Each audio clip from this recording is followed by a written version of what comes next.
Bismillahirrahmanirrahim. Tu'izzu man tasha wa tuzillu man tasha.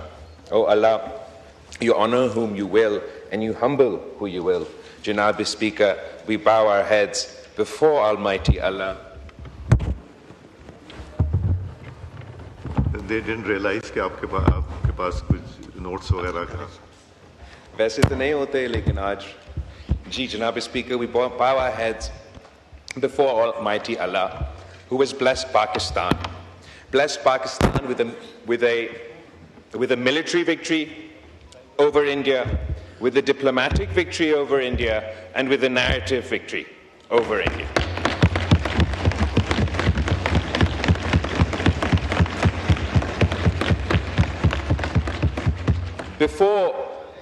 Before I speak on the budget and the responsibilities the Prime Minister entrusted me and my committee post-war on the diplomatic and narrative front, I must turn to our neighborhood, to what's happening in Iran. After decades of pushing the same lie that Iran is days away from developing nuclear weapons, a claim that the Israeli Prime Minister made in 1996, in 2001, in 2003, in 2007, in 2010, in 2012, in 2023, in 2024, आखिरकार 2025 में जनाब speaker इन्होंने Israel ने और इनके regime ने इस झूठ की बुनियाद पे ईरान पे हमला किया है. हमें इस हमला का मजम्मत करते हैं. Iran's sovereignty was violated in violation of international law.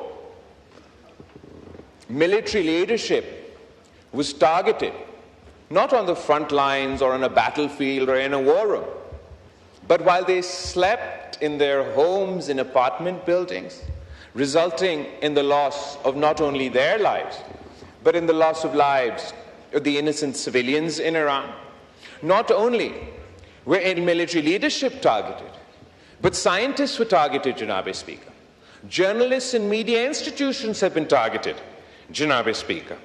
And sabse bharkar, the most egregious attack is that in violation of international law on nuclear facilities. Any attack on a nuclear facility is not just a potential nuclear attack on Iran. For खुदा ना खास्ता अगर उस nuclear facility को नुकसान के नतीजे में कोई लीक होता तो उसका नुकसान सिर्फ ईरान तक महदूद नहीं होता. It would have consequences for all neighboring countries in the region, including Pakistan. तो हम इसको सख्ती से इस बॉम्बिंग को, इस हमला को का मज़म्मत करते हैं. Yesterday, Janab Speaker, the United States conducted a more expansive attack on Iran's nuclear sites, and the Israeli government is forcing the United States public into a war that the people of the United States do not support, once again based on a lie. The same lie that was peddled before the American public before the Iraq war in 2003. Today it is claimed that Iran is the one with weapons of mass destruction. We strongly and vociferously condemn the US strikes, and I call on the government to mobilize their foreign minister, who should try and create a group of like-minded foreign ministers who not only oppose this conflict, but who are at risk, severe risk to themselves, their people, if heaven forbid any of these strikes on nuclear facilities were to result in a nuclear leak. We must emphasize that an attack on nuclear facilities cannot be tolerated under any circumstances. Janab Speaker, there's a poem written in World War II or after World War II, which I'd like to first repeat to you and then rephrase in light of what we are currently experiencing. First, they came for the socialists, and I did not speak out because I was not a socialist. Then they came for the trade unionists, and I did not speak out because I was not a trade unionist. And then they came for the Jews, and I did not speak out because I was not a Jew. And then they came for me, and there was no one left to speak out. ये एक pome है, और जिस शख्स ने इस pome को लिखा वो पहले उस रिजीम का नाजी रिजीम का एक हमायती था, फिर क्रिटिक बना और आखिरकार उसको भी कंसंट्रेशन कैंप में डाला गया. इस अक्टूबर से लेके, since October last year, we've seen a genocidal, apartheid imposing, expansionist regime conduct an ever-expanding war, which has the potential to drag us all towards World War III. This time, first they came for the Palestinians, but the world did not speak out because they weren't Palestinian. Then they came for the Lebanese, but we did not speak out because we were not Lebanese. And then they came for the Yemenis, but we did not speak out because we're not from Yemen. And now they have come. Speak out, Mr. Speaker. There will be no one left when they come for us. The Israeli regime's aggression across the region must be stopped. We want to see the day where we can all live in peace, and we can only start working towards that peace if the Netanyahu regime is stopped from its illegal war with Iran, forced to abide by the terms of its withdrawal and ceasefire in Lebanon, and end its apartheid and genocide on Palestinian lands. As it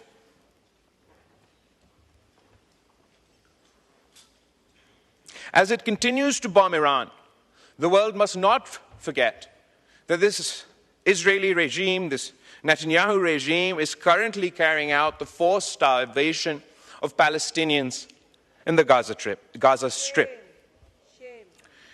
जनाब speaker, हमारे खित्ते में भी एक Netanyahu का सस्ती copy है, और मैं फख्र से कह सकता हूं कि हमने इस सस्ती कॉपी को जंग के मैदान में हरवा दिया, सफारतकारी के मैदान में हरवा दिया और बयानिया के मैदान में हरवा दिया.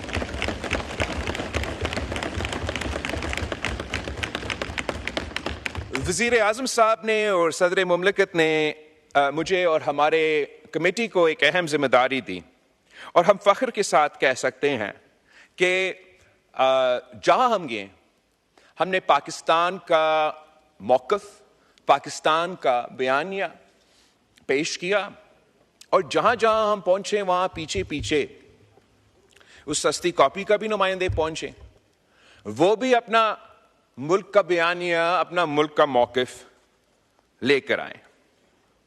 हमारा बयानिया तो अमन का पैगाम था, बट पीस थ्रू स्ट्रेंथ.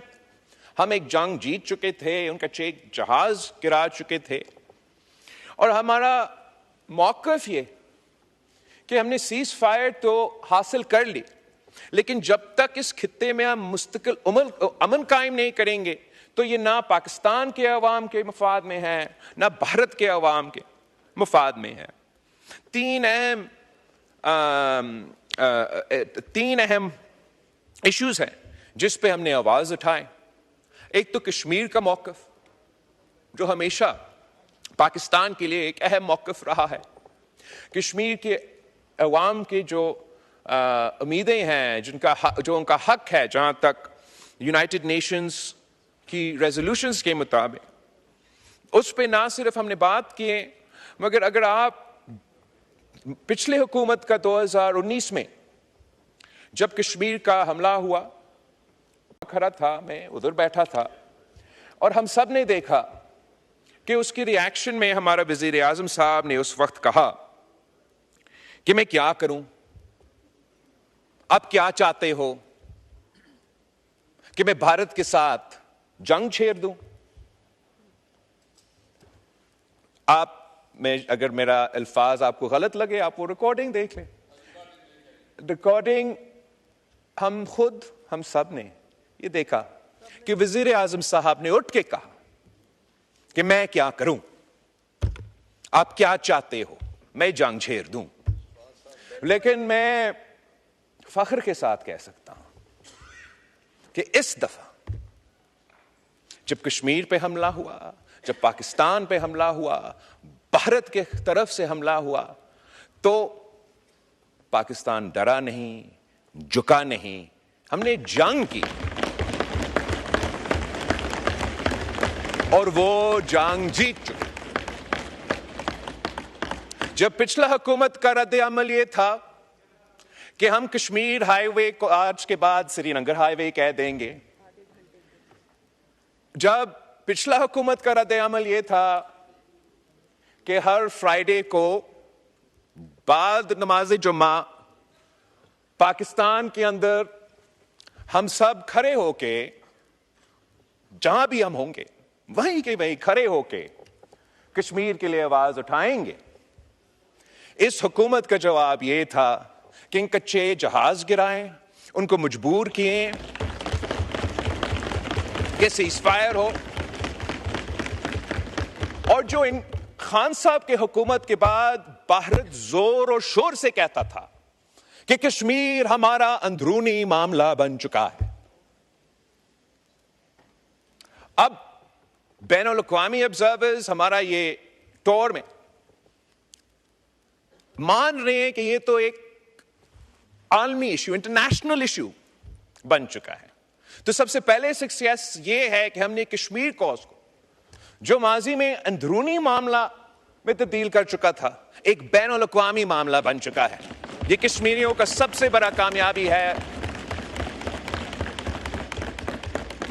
कि यूनाइटेड नेशंस हो या यूनाइटेड स्टेट्स का सदर हो, वो सब कहते हैं कि मीडिएशन हो, बैनुल अक़वामी इश्यू है।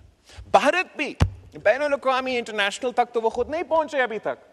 वो ये जो उनका पुराना अल्फाज थे ना, अंदरूनी मसला, वो तो उससे पीछे हट चुके हैं। बैनुल अक़वामी जहां बाकी दुनिया पहुंच चुके हैं, वो यहां तक तो नहीं पहुंचे। मगर भारत का अपना असेसमेंट यह है कि कश्मीर का मसला एक बायलैटरल इश्यू है, जिसपे हम पाकिस्तान और भारत के दरमियान तय हो सकता है।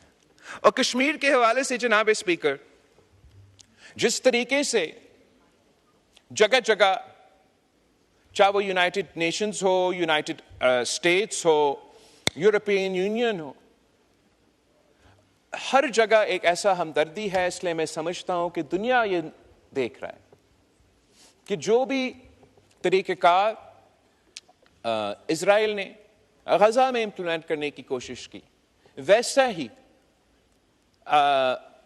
मोदी ने कश्मीर में करने की कोशिश की, और इसकी वजह से एक हमदर्दी पैदा हो रहा है। और मैं उम्मीद करता हूं कि हम ये जद्दोजहद जारी रखेंगे और इंशाअल्लाह ताला हम कश्मीर के अवाम को इंसाफ दिलवाएंगे। जो दूसरा सबसे बड़ा इशू जो सिंधु पे हमला हुआ है, जो भारत ने कहा है इस दहशतगर्दी का वाकया के बाद कि सिंतास मुआहिदा खत्म, और वो सिंतास मुआहिदा को इन अबायंस होल्ड कर रहे हैं ना। सबसे पहले ये तो गैर कानूनी है, इन अबायंस तो है नहीं। Indus water treaty even today is binding on India and Pakistan. मगर सिर्फ ये धमकी देना कि हम पाकिस्तान का पानी रोकेंगे, सिर्फ धमकी देना, ये धमकी ही यूनाइटेड नेशंस की चार्टर की खिलाफ वर्जी है। ये गैर कानूनी है, ये भारत नहीं कर सकता। इस धमकी पे अमल दरामद करने से अगर खुदा ना खास्ता भारत ये फैसला करता है कि इसने इस धमकी पे अमल दरामद करना है, तो हमने अभी इनको जंग में हरवाए हैं, हमें एक और जंग लड़ना पड़ेगा। और उस जंग के नतीजे में फिर जो 3 दरिया आज भारत के पास है और 3 दरिया पाकिस्तान के पास है, अगर वो हमारे 3 दरिया पे डैम बनाने की कोशिश करते हैं तो हमें फिर जंग लड़ना पड़ेगा। जनाब स्पीकर, वजीर आजम ने पहले से कह दिया है, नेशनल सिक्योरिटी कमेटी ने पहले से कह दिया है कि अगर इन पे अमल दरामद होता है तो हमें जंग लड़ना पड़ेगा।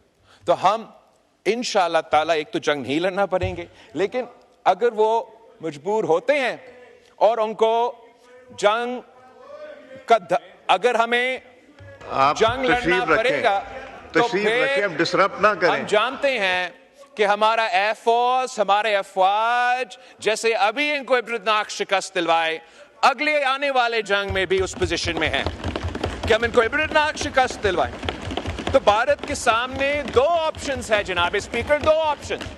या भारत, देखिए ये पहले भारत से फंडिंग लेते थे और इसलिए आज भी चीख रहे हैं। मैं भारत के अफरीदी साहब, जब आपके मेंबरान बोल रहे थे कोई डिस्टर्ब नहीं कर रहा था। ये don't force me to take action, please don't do that. नहीं जी, बात कीजिए, कोई जरूरत नहीं बात सुनने की। नहीं, आई डोंट नीड टू। जी बिलावल साहब, जहां तक भारत के लिए और मुल्क के अंदर जो भारत के सहूलतकार है उनके लिए दो ही ऑप्शंस हैं, दो ही ऑप्शंस। इन्होंने फाटा पे बात नहीं, मैं नहीं बात करने दूं। इनको फाटा पे बात करनी थी, मैंने करने दी। एक दफा दो दफा इन्होंने कहा एप्लीकेशन लिख के देनी, फाइनेंस मिनिस्टर साहब से मीटिंग इनकी अरेंज करा दी। अब ये प्रोसीडिंग्स अगर डिसरप्ट कर रहे हैं तो this is very unfortunate and very unethical. जी बिलावल साहब। एनीवे जनाब speaker, I am happy to ignore them. आप भी इग्नोर करें, अवाम भी उनको इग्नोर ही कर रहे हैं। मैं पानी पे बात करना चाहूंगा, भारत पे। भारत ने जो इस के बाद अब भारत के लिए दो ही ऑप्शंस हैं, दो ही ऑप्शंस। या वो सिंथेस मुआहिदा मान ले, इंटरनेशनल कानून के मुताबिक अमल दरामद करे, उनका अवाम को अपना हिस्सा का पानी, हमारा अवाम अपना हिस्सा का पानी। अगर वो नहीं मानते सिंथेस मुआहिदा को, डैम और कनाल्स निकालने की कोशिश करेंगे, तो फिर पाकिस्तान जंग करेगी और हम 6 के 6 दरिया के पानी अपने अवाम को दिलवाएंगे।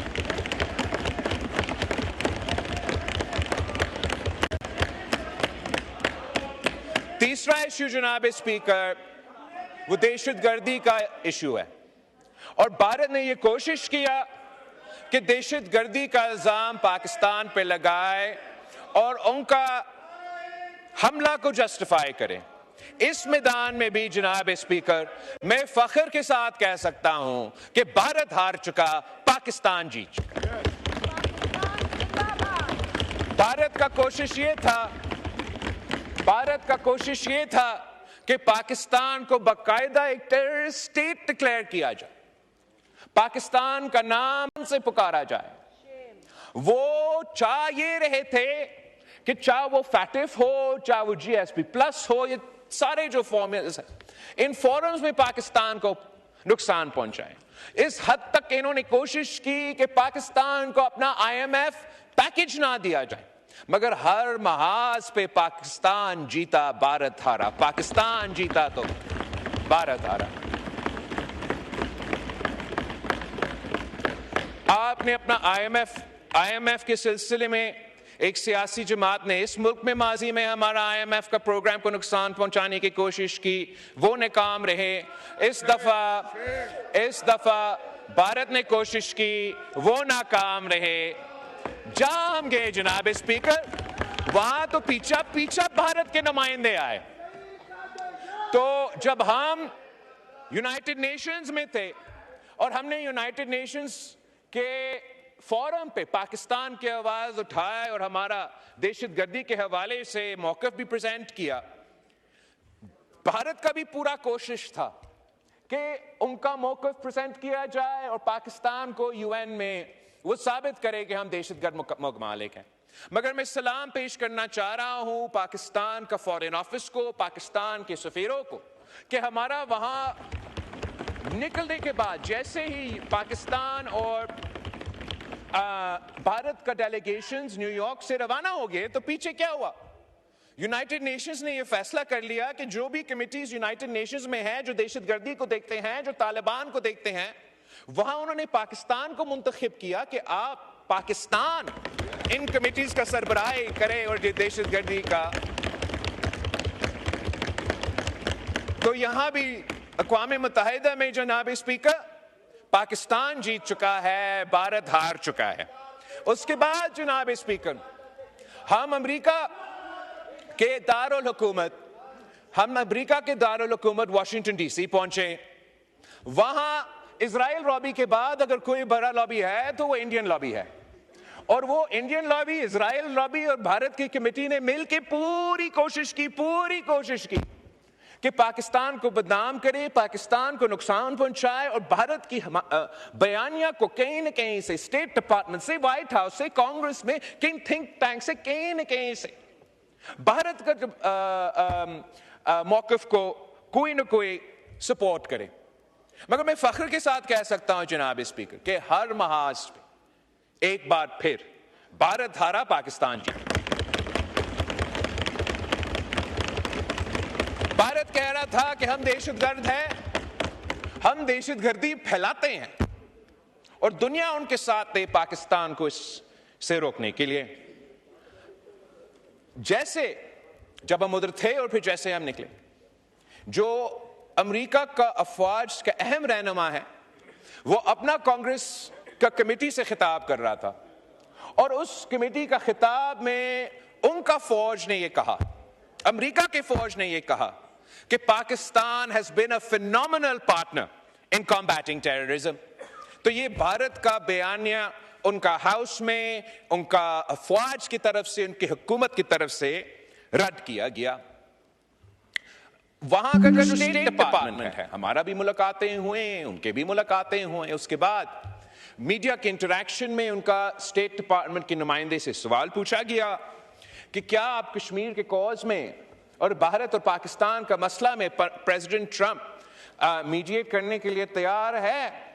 तो वहां भी उनका स्टेट डिपार्टमेंट का नुमाइंदा ने कहा कि जी हां, प्रेसिडेंट ट्रंप इस मसला का हल निकालने के लिए तैयार है। ये भी भारत की हार है, पाकिस्तान की जीत है। जनाब स्पीकर, इससे भरकर उसी आदमी, उसी शख्स पे जिस पे भारत में सबसे ज्यादा तंकीद हो रहा था, जिनके बारे में पता नहीं हमें क्या क्या सुनने पे मजबूर किया गया, झूठे बेबुनियाद इल्जामात, प्रोपेगेंडा, हमारा field marshal, army chief of staff general Asim Munir साहब, उनका ना सिर्फ दावत था अमेरिका में जनाब स्पीकर, मगर उनको प्रेसिडेंट ट्रंप ने खुद व्हाइट हाउस में लंच खिलाया। अब मैं आपसे पूछना चाह रहा हूं, क्या ये किसी शिकस्त शुदा फौज को इस किस्म का दावत दिया जाता है? नहीं जनाब स्पीकर, ये मुबारकबाद देने का दावत था उस शख्स को जो उस फौज का क़ियादत कर रहा था, जिसने पूरी दुनिया की एक्सपेक्टेशंस के बरक्स, भारत जो से 7 गुना ज्यादा बड़ा ताकत है, भारत के हथियार और माल और वसाइल अमेरिका की तरफ से आते हैं, वो भारत को आगे जाके पता नहीं क्या क्या उम्मीदें रख बैठे थे। उस कामयाबी का सिलसिले में वो लंच, ना सिर्फ वो लंच हुआ, प्रेसिडेंट ट्रंप के जो भी बयानात है उस लंच के बाद आप उस पर देख लें, वो आज भी नजर आ रहा है कि भारत का बयानिया, भारत हार चुके हैं, पाकिस्तान जीत चुका है, पाकिस्तान का बयानिया सामने है। आखिर जो दहशतगर्दी का इशू है जनाब स्पीकर, हम चाहते हैं कि जैसे हम इस मुल्क में दहशतगर्दी का मुकाबला कर रहे हैं, कि इस पूरे खित्ते से हम दहशतगर्दी का अगर हमने मुकाबला करना है तो वो नामुमकिन होगा अगर भारत और पाकिस्तान बात भी नहीं करेंगे आपस में। अगर दहशतगर्दी के सिलसिले में हमारा कोऑर्डिनेशन नहीं होगा तो पाकिस्तान में और भारत में ये दहशतगर्दी का मसला बढ़ता रहेगा। भारत का ये कोशिश है कि दहशतगर्दी को सियासी तौर पर इस्तेमाल किया जाए और पाकिस्तान को नुकसान पहुंचाया जाए। और हमारा यूके और ईयू के दौरे के हिस्से में हमें ये पता लगा कि भारत का ये भरपूर कोशिश था कि फैटिफ, जब मैं वजीर खारजा था पाकिस्तान, फैटिफ की ग्रे लिस्ट से व्हाइट लिस्ट पे पहुंच चुका था और उसका एक रिव्यू चल रहा था। तो भारत का पूरा कोशिश था कि इस लड़ाई के नतीजे में, इस जंग के नतीजे में, इसी राउंड में पाकिस्तान को व्हाइट लिस्ट से एक बार फिर ग्रे लिस्ट किया जाए। मगर मैं एक बार फिर हमारा फॉरेन ऑफिस को, हमारा वजीर आजम को और उनकी पूरी टीम को मुबारकबाद देना चाहता हूं कि भारत नाकाम रहा, उनकी तमाम कोशिशें नाकाम रहीं और इस मैदान में भी पाकिस्तान जीत चुका, भारत हार चुका। मगर जनाब स्पीकर, हमें जहां तक सीज फायर की बात है और जहां हम आज पहुंचे इस पे, हम समझते हैं कि यह नाकाफी है। पाकिस्तान के नौजवानों के लिए, भारत के नौजवानों के लिए भी, इस खित्ते के लिए बहुत जरूरी है कि इन दोनों ममालिक के दरमियान अमन कायम किया जाए। जो न्यू नॉर्मल या new abnormal that Modi is trying to set for the reason, कि अगर कोई दहशतगर्दी का वाकया भारत में होगा तो उसके नतीजे में ऑटोमेटिकली पाकिस्तान के साथ जंग छेड़ा जाएगा। और अगर पाकिस्तान ये पॉलिसी अपना ले कि हमारे यहां जितने दहशतगर्दी के वाकया होते हैं वो तो 10 गुना ज्यादा है भारत के मुकाबले में, आधा से ज्यादा इनके पीछे भारत का हाथ होता है या भारत का फाइनेंसिंग होता है, तो अगर पाकिस्तान में भी ये प्रेसिडेंट सेट किया जाए कि अगर यहां कोई दहशतगर्दी का वाकया होगा तो हम भी भारत के साथ जंग छेड़ेंगे, तो इसका मतलब ये होगा कि हमने अपने मुल्क का किस्मत और भारत ने अपना मुल्क का किस्मत इन दहशतगर्दों के हाथ में छोड़ दिया है। जनाब स्पीकर, यह मोदी का फैसला हो सकता है, यह हमारा फैसला नहीं हो। इस सिलसिले में जब हम अमन की बात कर रहे हैं तो हम ना सिर्फ पाकिस्तान के अवाम की जंग लड़ रहे हैं, हम भारत के अवाम का मुकदमा भी लड़ रहे हैं। मोदी का फायदा में जंग है, मोदी के फायदा में दहशतगर्दी है, मोदी के फायदा में ये सिंतास मुआहदा और ये सारे फैसले हो सकते हैं, मगर पाकिस्तान के अवाम का फायदा और भारत के अवाम का फायदा सिर्फ और सिर्फ अमन के सिलसिले में हो सकता है। जनाब हम नस्ल दर नस्ल कश्मीर पे लड़ते आ रहे हैं, दहशतगर्दी पे लड़ रहे हैं। अब वो चाह रहे हैं कि आने वाले नस्लों, नस्ल दर नस्ल पानी की जंग आपस में लड़े। ये हमारे लिए, मैं पाकिस्तान हुकूमत को प्रेज करना चाहूंगा कि आपका पॉलिसी ने हमारे हाथ को मजबूत किया है। जब हम दुनिया भर में जाके अमन की बात करते हैं तो कौन इनकार कर सकते हैं। मैं समझता हूं कि आपका इस कोशिश, वजीर आजम साहब की इस कोशिश, अगर आप इसमें कामयाब हों तो आपके ये कामयाबी तारीख याद रखेगी और ये मुमकिन है, ये आज भी मुमकिन है कि हम मिलकर मेहनत करें, इंटरनेशनल माहौल ऐसे बनाएं कि हम भारत को मजबूर करें कि वो पुराने पॉलिसीज छोड़ के अमन की तरफ आगे बढ़े। जनाब स्पीकर, जो दूसरा अहम मैदान है जिस पे पाकिस्तान अवाम खुद एक किस्म का जंग लड़ते आ रहे हैं, वो मुआशी महाज में। They've been fighting on the economic front for some time, where the people of Pakistan have been suffering from तारीखी महंगाई, तारीखी गुर्बत और तारीखी बेरोजगारी। और इस सिलसिले में हुकूमत के पॉलिसीज़ के नतीजे में, फैसले के नतीजे में बहुत बेहतरी आई है। ख़ास तौर पे महंगाई जिस उस तरीके से उसमें इजाफा नहीं हो रहा है, तो उसका हम वेलकम भी करते हैं, अप्रिशिएट करते हैं। वज़ीर ख़जाना साहब यहाँ बैठा है, मैं बार बार कहता आ रहा हूँ। और a budget is just not columns and numbers, it's also a statement of national resolve and vision. While the budget may not be perfect, it has incorporated some, if not all, of the Pakistan People's Party input, and my party will be supporting the federal budget. Last year, Mr. Speaker, the Pakistan People's Party was not timely consulted, and I want to thank the Prime Minister, the Foreign Minister and the Finance Minister for engaging with consultations with the Pakistan People's Party this time round. In line with our consultations, there are some positive aspects of the budget which I would like to appreciate on the floor. जो हमारा दिफाई budget में 20% इजाफा हुआ है, अब ideally, in an ideal world, मैं तो चाहता कि अगर 20% डिफेंस स्पेंडिंग में इजाफा होना है तो नॉन कॉम्बैट डिफेंस स्पेंडिंग जो है उसमें कटौती करके हम ये करते। But extra ordinary times call for extraordinary measures. और जिस तरीके से भारत आज तक कह रहा है कि ये सीज फायर नहीं, ये पॉज है, भारत आज तक कह रहा है ये ट्रेलर था, बाकी मूवी आगे आपने देखना है।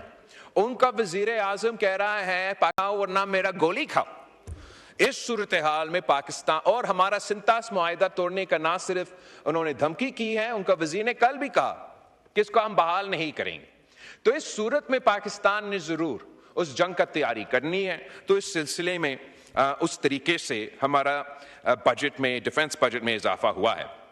In addition to that, in line with consultation with the Pakistan People's Party, जो 20% इजाफा हुआ है बेनज़ीर इनकम सपोर्ट प्रोग्राम में, मैं इसका ना सिर्फ तारीफ करता हूँ, मैं वेलकम करता हूँ, अप्रिशिएट करता हूँ। हमने वाज़े एक पैगाम भेजा है कि जी हम अपना दिफाई बजट में भी इजाफा तो कर रहे हैं, मगर जो इस मुल्क के गरीब तरीन लोग हैं उनको हम भूल नहीं रहे हैं। और वहाँ जो 20% उतना ही इजाफा हुआ है, ये मैं वज़ीर आज़म साहब को और उनकी पूरी टीम का शुक्रगुजार हूँ कि ये ना सिर्फ एक बहुत बड़ा इजाफा है, पर एक पावरफुल सिग्नल है that we will continue to look after the most impoverished in our society. The Pakistan People's Party has always advocated for the rights of working people. हमने हमेशा कहा है कि मेहनत कश पे टैक्स ज़्यादा है, अब टैक्स अमीरों पे लगा दे, मेहनत कशों पे जो बोझ है बहुत ही ज़्यादा है। और वर्कर्स के लिए हमने हमेशा जो तनख्वाह है, जो पेंशन्स है, पाकिस्तान पीपल्स पार्टी जब खुद वफाकी हुकूमत की सरबराही संभाल रही थी 2008 से लेके 13 तक, हमने तारीखी इजाफा किए थे पे में और पेंशन्स में। और इस दफ़ा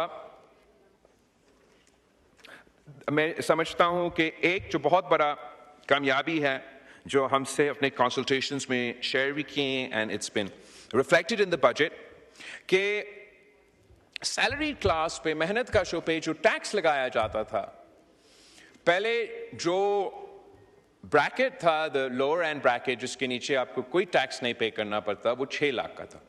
और इस बजट ने, हुकूमत ने अब 10 लाख बना दिया। मतलब अगर आप 10 लाख तक आपका कमाई है सैलरी क्लासेस का, उन पे 0 टैक्स होगा जनाब स्पीकर। ये एक तारीखी रिलीफ है for the salaried class in Pakistan. And मैं फाइनेंस मिनिस्टर को, वजीर आजम का शुक्रगुजार हूं कि इतना बड़ा फैसला लिया गया है।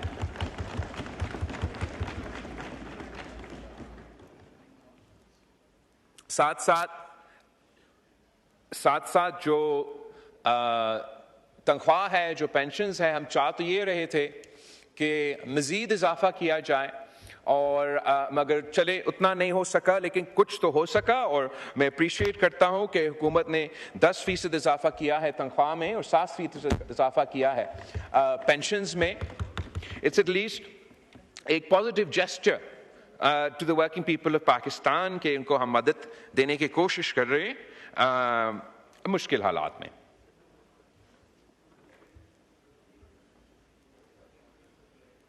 जनाब स्पीकर, कुछ ऐसे ख्वाहिशात थे पाकिस्तान पीपल्स पार्टी के जो हम चाह रहे थे मगर हम इस बजट में वो नहीं हासिल कर सके, मैं उन पे ज़रूर बात करना चाहूँगा।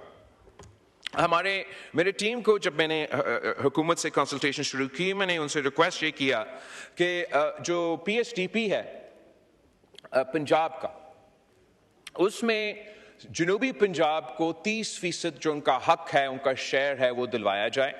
इसलिए पिछली बार जब पाकिस्तान पीपल्स पार्टी हुकूमत में थी तो उस इलाके के असासे महरूमी दूर करने के लिए हमने इंश्योर किया कि सालों साल हमारा बजट में जो PSDP है, साउथ पंजाब का जो शेयर बनता है 30%, 31 एग्जैक्ट जो परसेंटेज है, उनका हक अपना परसेंटेज के लिहाज से उनको दिलवाया जाए। जबकि इस बजट में जिस स्टेज पे हम नेगोशिएट कर रहे थे वो नामुमकिन बना, मगर वजीर आज यहाँ बैठा नहीं है, मगर उनका भी मैं शुक्रगुजार हूँ कि उन्होंने हमें ये वादा किया कि अगले बजट के लिए वो हमारे साथ पहले से बैठेंगे और इंश्योर करेंगे कि हम इस डिस्क्रेपेंसी को मजीद बेहतर करें और जनूबी पंजाब के जो परसेंटेज है उनको दिया जाए। एक दूसरा जो हमारा ख्वाहिश था, आज भी ख्वाहिश है, इस बजट में उस तरीके से हम इसको कवर नहीं कर सके, आने वाले बजट में हम देख लेते हैं कि कैसे हो सकता है, कि हम चाह ये रहे थे कि इसलिए कि पख्तूनख्वा और बलोचिस्तान दहशतगर्दी के फ्रंट लाइन स्टेट्स हैं, और दुनिया की तारीख में आप उठा के देख लें, there has never been a successful counterinsurgency battle जिसमें आपने hearts and minds का सिलसिला, you didn't win the hearts and minds of the people. ये एक बेसिक फॉर्मूला है. अगर आप वियतनाम का जंग भी देख ले तो वो कहते हैं कि वहां भी तमाम कुव्वतें इसलिए हार चुके कि वो हार्ट्स एंड माइंड्स नहीं जीत चुके. और यही रिफ्रेम पूरा सीटी की जो पॉलिसी बना है दुनिया भर में 2001 के बाद, इसके पीछे ये एक बहुत बड़ा सेगमेंट है जो unfortunately is constantly lacking in our formulation. और आज भी हमारा ये ख्वाहिश था कि बलोचिस्तान और पख्तूनख्वा को, उनकी सूबाई हुकूमतों को वफाकी हुकूमत फेडरल फंडिंग की सूरत में सपोर्ट करे ताकि हम स्पेशली पख्तूनख्वा के अवाम और बलूचिस्तान के अवाम जो सबसे ज़्यादा मुतासर है दहशतगर्दी के नतीजे में, उनको ख़ास मदद कर सकें. वो हम जिस तरीके से करना चाह रहे थे इस दफ़ा नहीं हो सका. मैं अपील करता हूँ वज़ीर आज़म से आज भी कि चले बजट तो पास होगा, बट आप हम सब मिल के बैठे एक ऐसा स्ट्रैटेजी बनाएं जिसके नतीजे में हम पूरा तैयारी करें कि इन दहशतगर्दों को हम जंग की बुनियादों पे भी और sort of kinetic लिहाज से भी उनको हरवा सके. मगर we have to have a hearts and minds strategy that wins over the hearts and minds of the people who feel deprived, feel dispossessed and are taken advantage of, and provide the cannon fodder to very terrorists to attack Pakistan day in day out. खास तौर पे इसलिए अब भारत खर्च कर रहा है. जब भारत खर्च कर रहा है दहशतगर्दों पे बलोचिस्तान में और पख्तूनख्वा में, तो हमें भी सोचना चाहिए कि कैसे हम बेहतर अपना रिसोर्सेज को इस्तेमाल कर सकते हैं और वहाँ के अवाम को हार्ट्स एंड माइंड जीत सकते हैं. एक सेक्टर जिसमें मैं थोड़ा मायूस हूँ कि हम कामयाब नहीं हो सके, कि ये बहुत ज़रूरी है, वो हमारा ज़राई शोबे है. जनाब स्पीकर, ज़राअत हमारा मीशत का बैकबोन है और अफसोस के साथ कहना पड़ रहा है कि हमारा हुकूमत की पॉलिसीज ही हमारा बैकबोन को तोड़ रहा है, मीशत का बैकबोन को तोड़ रहा है. हमारा इकोनॉमिक प्रॉस्पेरिटी के लिए, हमारा फूड सिक्योरिटी के लिए हमें ज़राअत में इन्वेस्ट करना पड़ेगा. एग्रीकल्चर सेक्टर में गैर मामूली इन्वेस्टमेंट की ज़रूरत है. मगर जनाब स्पीकर, वफाकी हुकूमत ने IMF के कंधों को इस्तेमाल करके तमाम सूबाई हुकूमतों को मजबूर किया कि ऐसे इक़दामात हम उठाए ज़राई शोबे में जिस पे हम प्राइवेटली भी तनकीद करते आ रहे हैं, पब्लिकली भी इनको मनाने की कोशिश करेंगे कि इस पे हम नजरसानी करें. They forced us कि आप एक तो जो एग्रीकल्चर टैक्स है कलेक्शन पे फोकस करने के बजाय इतना ज्यादा इजाफा इतना जल्दी किया गया है कि इसका तो नुकसान ही नुकसान होना दोनों तरफ, कलेक्शन में भी और इनको डिस्करेज करने में भी. खास तौर पे जनाब स्पीकर, हमें मजबूर किया गया कि हम सपोर्ट प्राइस भी ना सेट करें. साथ साथ हमें पाबंद किया गया कि हम अपने किसानों से प्रोक्योर भी ना करें. तो किसान जाएं तो कहां जाएं जनाब स्पीकर? इस वक्त जो नुकसान हमारे अपने पॉलिसीज के नतीजे में हुआ है, मैं कम से कम उसको जस्टिफाई नहीं कर सकता. हमें इसको रिव्यू करना पड़ेगा. ये short term, long term, medium term, long term में जो हमारा नुकसान हो रहा है, हमें इसको दुरुस्त करना पड़ेगा. मैं सिर्फ एक एग्जाम्पल पे गौर दिलवाना चाहूंगा. इन डिसीजंस के नतीजे में जो नुकसान हुआ है हमारा व्हीट क्रॉप को जनाब स्पीकर, पूरा मुल्क का, वो तकरीबन 800 बिलियन रुपीस ऑफ डैमेज पूरे पाकिस्तान के व्हीट क्रॉप, सिर्फ व्हीट क्रॉप के अगर आप फिगर्स देख लें, हुआ है. सिंध का नुकसान मैं आपको बताना चाहूंगा. Sindh's total loss for the wheat farmers of Sindh has been 150 billion rupees.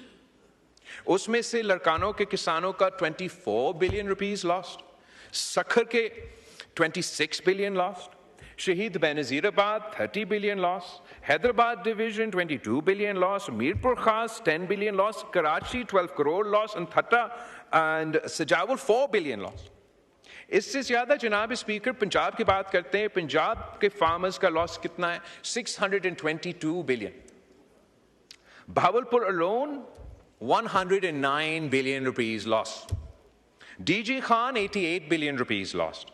Multan, 29 billion rupees lost. Sahiwal, 38 billion rupees lost. Faisalabad, 79 billion rupees lost. Sargodha, 58 billion rupees lost. Rawalpindi, 28 billion rupees lost.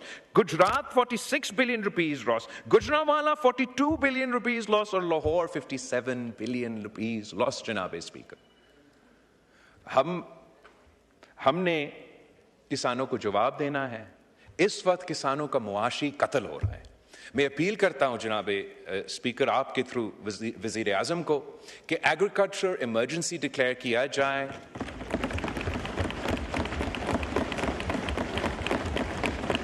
इस agriculture emergency के through जो सूबाई हुकूमतें अपने कोशिशें कर रहे हैं, उन कोशिशों को आप मजीद सपोर्ट कर सकते हैं फेडरल फंडिंग के साथ। हम मिल के इन किसानों को वो रिलीफ पहुंचाएं जो उनकी ज़रूरत है, ताकि हम अपनी मीशत को बचा सकें, अपनी बैकबोन को, मीशत की बैकबोन को बचा सकें। और ये जो नुकसान है हम इनको फ़ायदा में तब्दील कर सकते हैं।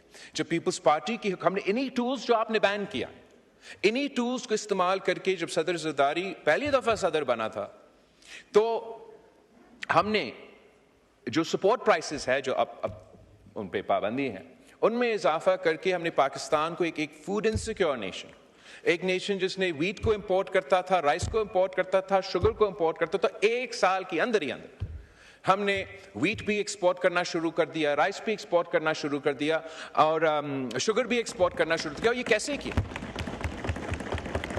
कि जब आपके किसान खुद प्रोड्यूस नहीं कर सकते या उनका नुकसान होता है तो फिर हुकूमत मजबूर हो जाता है, उनको फिर डॉलर्स में बाहर से खरीदना पड़ता है।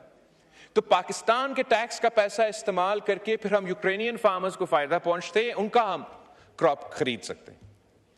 सदर ज़रदारी ने वो पहले साल में ये फैसला किया कि वही पैसा जिससे हम डॉलर्स में बाहर से खरीदते थे, हम उसको रुपीस में अपने किसानों की जेब में डाल के उन्हीं से खरीद के अपना मीशत को फ़ायदा पहुंचाएंगे। और मेरा रिक्वेस्ट ये है कि आप इस इमरजेंसी को समझें और इन आपका फैसलों पे भी नज़रअंसारी करें और मज़ीद सोचें हम कैसे अपने एग्रीकल्चर सेक्टर में इन्वेस्ट कर सकते हैं। जनाब स्पीकर, कुछ ऐसे एस्पेक्ट्स इस बजट के थे जो हमारे कंसल्टेशंस के बाद भी ऐसे तब्दीलियाँ आई थे जो हमारे लिए मुश्किलात पैदा कर रहे थे। और उसमें भी मैं बहुत मैं शुक्रिया अदा करना चाहूँगा वज़ीर आज़म का, इसाक डार साहब का, और फाइनेंस मिनिस्टर था कि इन्होंने दिन रात हमारे टीम के साथ एंगेज करके हर पॉइंट पे हम कॉम्प्रोमाइज़ पे आ चुके हैं। एक तो जो हुकूमत का पहला प्रपोजल था digital tax on goods and services, Pakistan Peoples Party के एतराज़ात थे और मैं शुक्रगुजार हूँ हुकूमत का कि हमारे एतराज़ उठाने के बाद जो डिजिटल टैक्स ऑन सर्विसेज है जो गैर आईनी होता, अगर वो लागू होता, वो अब नहीं होगा। हुकूमत इस मौके इससे अब पीछे हटे हैं और digital tax on services will be left to the provinces. हुकूमत ने फैसला किया तकरीबन 20% उन्होंने टैक्स लगाना था सोलर पे। पाकिस्तान पीपल्स पार्टी के मेरे नुमाइंदे के बहुत सख्त एतराज़ात थे इस पे, इसलिए हमारे अक्सर इलाके में, ज़्यादातर इलाके जहाँ से हम मुंतखब होकर आए हैं, 16 घंटे 20 घंटे तक लोड शेडिंग होता है। लोग मजबूरन ये सोलर इस्तेमाल करते हैं। And I am very grateful to the government कि हम इस टैक्स को आधा किया है और अब 10% टैक्स लगेगा।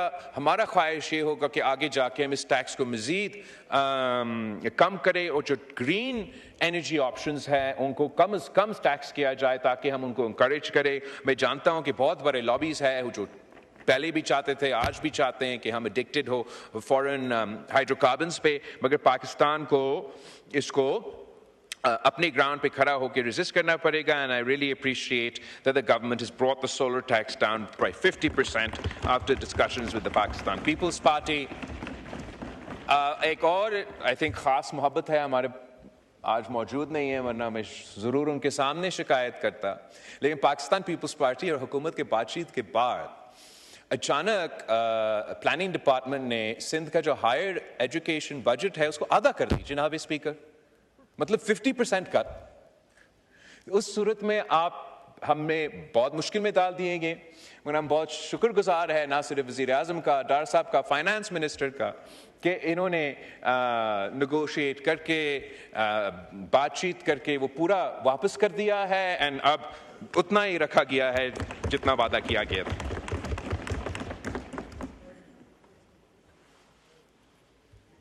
मैं समझता हूं कि यही फर्क होता है जनाब स्पीकर मुस्बत सियासत में और नेगेटिव सियासत में। You can do opposition for the opposition sake और you can oppose for a cause. और कि चले हम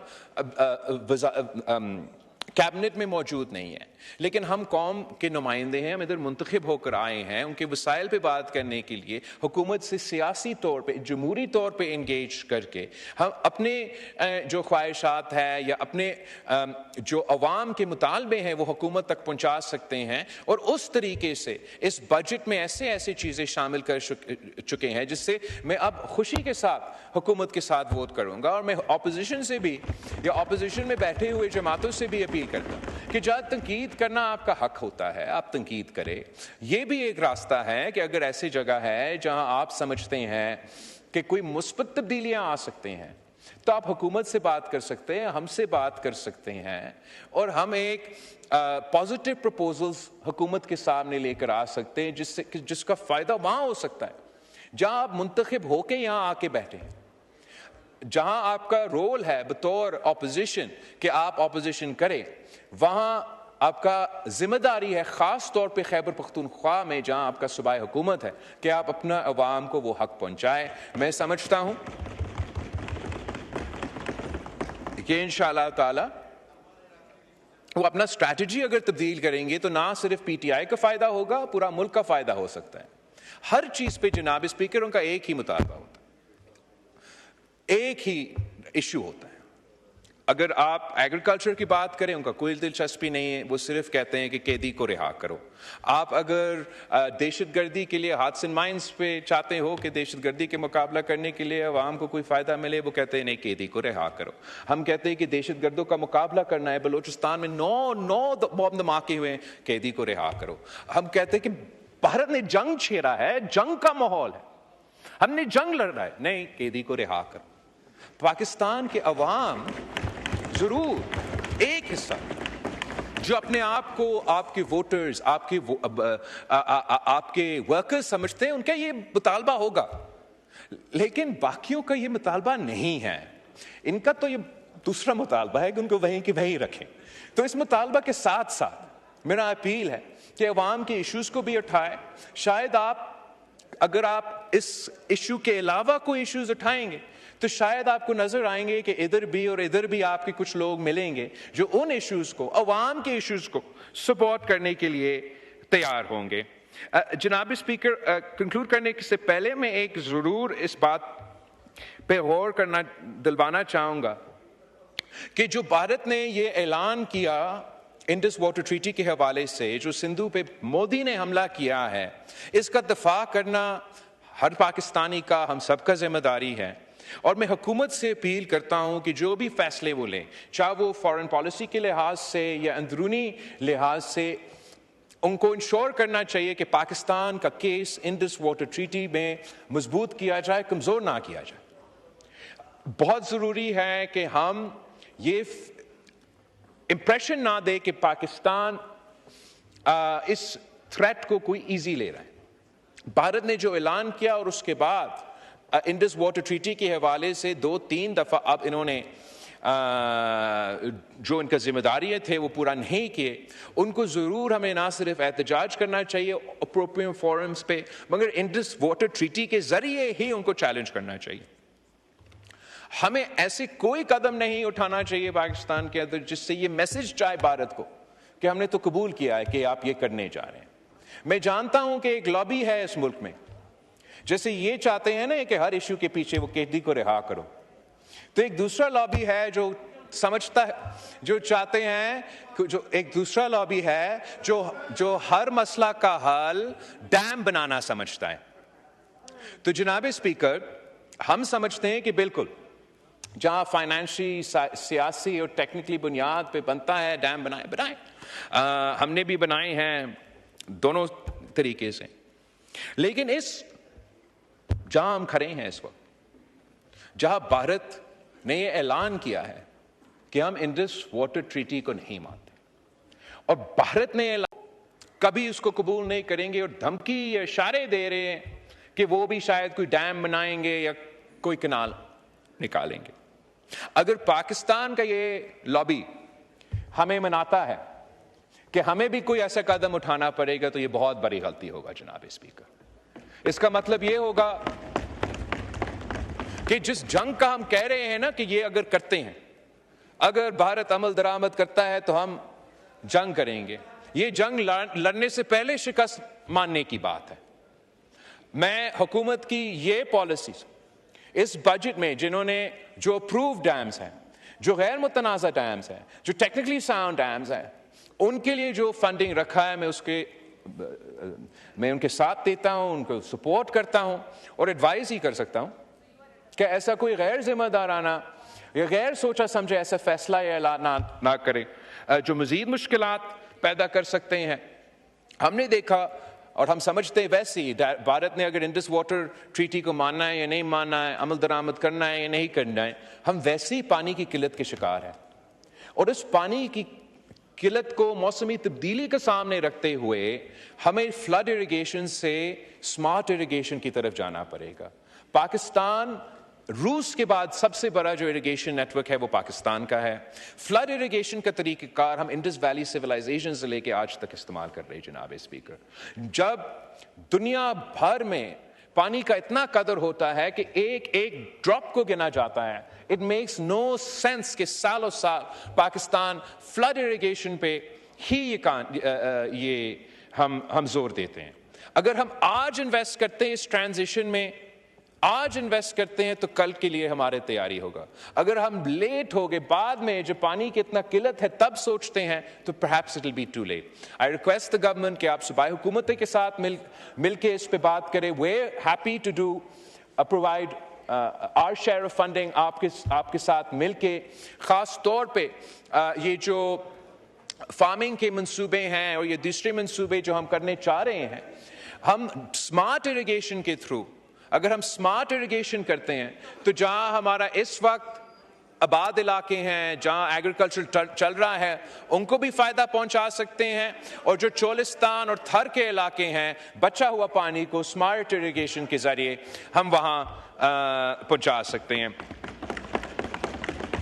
आगे जनाब स्पीकर, मैं वज़ीर आज़म साहब का, उनकी पूरी टीम को का शुक्रिया भी, उनको मुबारकबाद देना चाहूँगा कि हर फोरम पे, हर महाज पे, जंग के मैदान में, सिफारती मैदान में और बयानिया के मैदान में भारत हार चुका है, पाकिस्तान जीत चुका है। पाकिस्तान जिंदाबाद।